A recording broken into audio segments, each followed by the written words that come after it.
So you've got a pond and it's got this weird weed, kind of a stringy, hairy looking mess that grows in it. Is there anything I can do about that?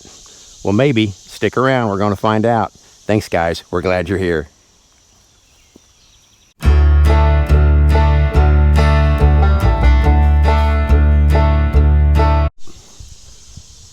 not sure how well that'll show up. Right there it is in its native environment, which would be our pond. Kind of a green, wispy, almost like a green cloud effect in the water. You guys see that? I hope that shows up. Let's get a sample out. We'll look at it a little closer.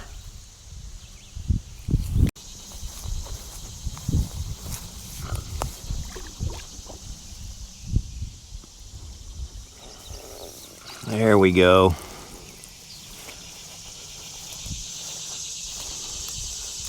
You guys see that? Kind of just a wispy green film. It's real slimy feeling. Almost like hair, like wet human hair. Filamentous algae. What do we do about it? Okay, so we've identified our weed as filamentous algae. What do we do about it? First, a disclaimer. Hang with me, guys. I know you came here to figure out how to get rid of it, but this is important. Anytime you have an excessive plant growth in your pond, that's the symptom. The plant isn't the problem, it's the symptom. And the problem is you have excessive nutrients in your pond. Excessive fertilizer leads to excessive weed growth. So keep that in mind. If we're treating the plant, we're treating the symptom, which means, unfortunately, that's probably going to come back. Until we can control the amount of nutrients in the water, we're just going to treat the symptom. All right, let's get that out of the way. So what are my options for dealing with filamentous algae? Well, you have three choices available to you. You can do manual removal. You can rake it out. You can do a biological control. You can find something to eat the algae, or you can do a chemical control. You can spray it with an algicide to kill it. Pros and cons. Raking it out, by far the most manual labor. It's horrible. I've done it. It will wear you out. But pros for doing that is you remove all that algae out of the body of water, which means it dies out here on the bank. When it dies in the water, like it does when you spray it with a chemical, it decomposes. Decomposition means fertilizer. Fertilizer, remember, more weed growth. So it's just a short-term, temporary fix. So raking it out, that will pay great benefits. Biological control. Guys, I know what you're thinking. You're going to stock grass carp. Grass carp will not eat filamentous algae. Tilapia will eat filamentous algae. Check your state regs. Find out if tilapia are legal in your area. Also, remember that tilapia do not tolerate water temperatures greater than 50 degrees. And that's actually a good thing. You don't want tilapia to overwinter in your pond if you can help it. You want them to die off, but that's your choice. That leaves us back to chemical control. For years, the go-to chemical for algae control was copper sulfate, and it did a good job. The problem is copper being a type of heavy metal. It settles to the sediment on the bottom of your pond. It accumulates over time. It can actually become toxic to some of the microorganisms down in your pond. Today's modern copper compounds, such as the Cutrin Plus you see here beside me, have pretty much alleviated that concern. They do a great job. They're much safer for your water. So let's dip some of this out. I'll show you what it looks like, and we will get to treating it. Here we go. You can see we've got two kinds of Cutrin Plus here. We've got a granular in the bag and a liquid in the bottle. I think for what we're going to use it for here today, the granular would be just perfect. So let's pour some in a bucket.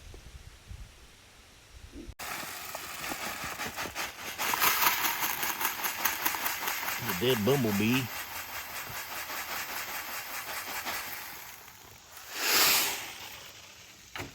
You can see it's got that characteristic green color that you would expect from, something with copper in it. All right, let's get gloved up and we'll broadcast this on that patch of algae. So what I'm going to do is I'm just going to broadcast it by hand right on top of this algae mat. Just let it sink down and make contact with the algae.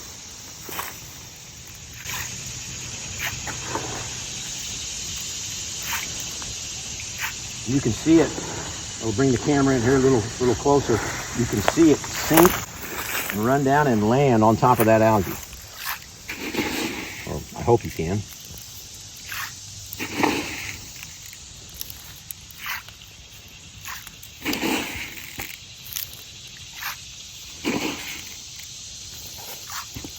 Like that, we'll just move on down and get this. That's right here.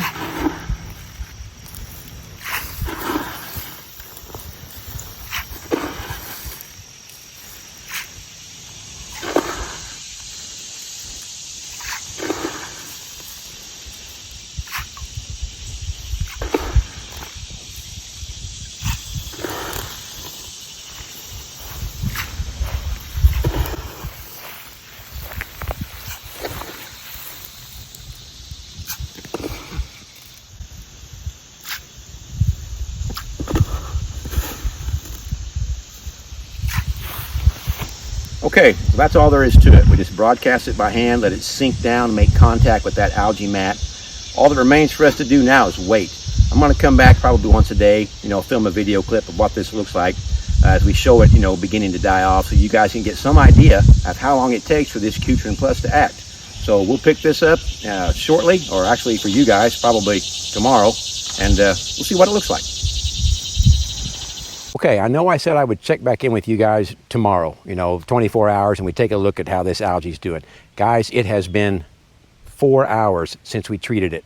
Take a look at this. The most obvious thing to me, or the most glaring difference, is the fact that the algae is headed down to the bottom. It's sinking. There was a lot more material on top of the pond when we treated that a while ago. So that Cutrin is already knocking that algae back after 4 hours.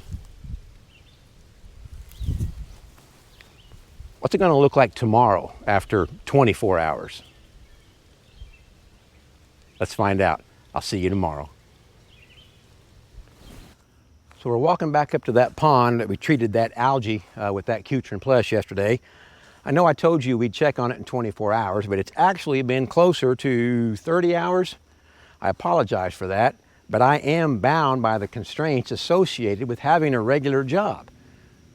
This may come as a shock to you guys, but I work for a living.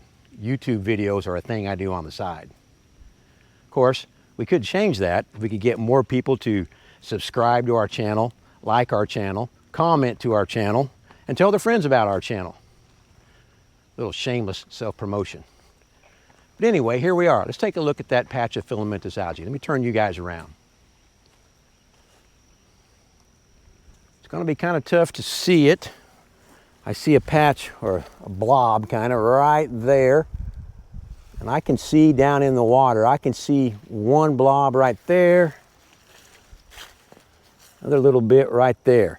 But if I come down the bank and look in the direction that we were yesterday when I treated that, you guys are going to see it's just all but gone. That's 30 hours in, 30 hours after treatment with the Cutrin Plus, and there's hardly any of it left.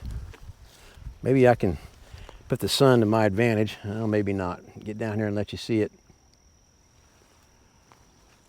I apologize for not being able to show that well on camera, but you're just going to have to take my word for it if you can't see it. It's all but gone. We'll come back tomorrow, another 24 hours from now. We'll take a look at it again. But I'm pretty confident that that's all it's going to do. It's not going to need another treatment. We've got it. So take care, guys. I'll see you in 24 hours.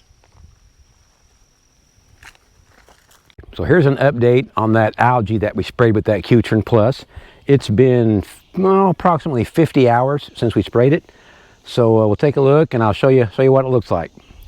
Is it hot where you guys are? Man, it is just miserable here. It's just, the humidity is just terrible, terrible. Anyway, look at this algae.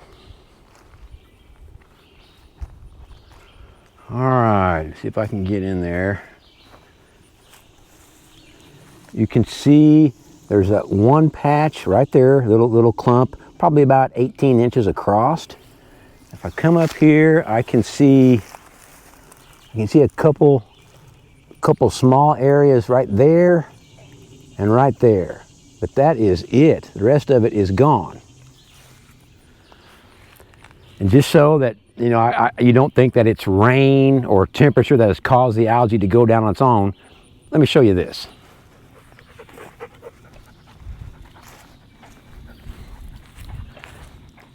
Here's some algae further down in that same pond that we didn't treat.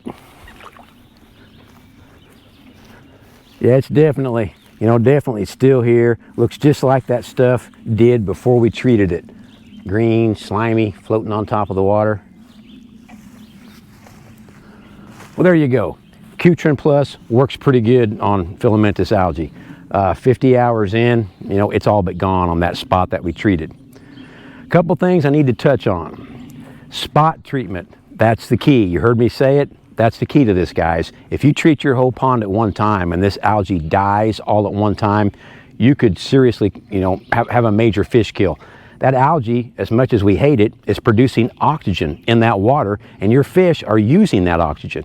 When you kill the algae, that oxygen factory, obviously stops making oxygen, and as the algae sinks and begins to decompose, it actually uses up what oxygen is in the water. So don't just spray your entire pond. I know you want it gone. I know you're tired of looking at it. Spray sections at a time. I would recommend, depending on the surface acre of your pond, no more than 1/4 of the surface acre of your pond at a time, and less if you can wait that long. You've seen how fast it works. Spray it, give it a week, 10 days, go spray another section. You'll be glad you waited, I promise. Well, I guess that's going to do it. I'm going to get out of here.